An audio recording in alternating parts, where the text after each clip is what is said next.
اعوذ باللہ من الشیطان الرجیم، بسم اللہ الرحمن الرحیم، اللہم صلی علی محمد وآل محمد۔ مومنین کرام، کچھ نوجوانوں نے روزے کے بارے میں ایک سوال پوچھا ہے، اور وہ سوال یہ ہے کہ اگر کوئی شخص بھولے سے کوئی چیز کھا لے یا پی لے تو اس سے انسان کا روزہ باطل ہوتا ہے یا نہیں۔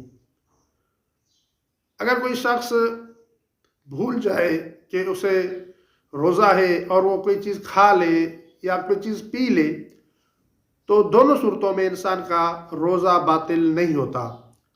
اور اگر کسی شخص کو معلوم ہو کہ اسے روزہ ہے، جانتا ہو پھر بھی کوئی چیز کھا لے یا پی لے تو ایسی صورت میں انسان کا روزہ باطل ہوتا ہے۔ لیکن اگر کوئی شخص بھول جائے اور چلتے چلتے کوئی چیز کھا لے یا کوئی چیز پی لے تو بھولے سے کوئی چیز کھانے یا پینے سے انسان کا روزہ باطل نہیں ہوتا۔ اور نیچے جو وہ سبسکرائب کا بٹن ہے نا، اس کو ہٹ کرو، جلدی سے کرو سبسکرائب۔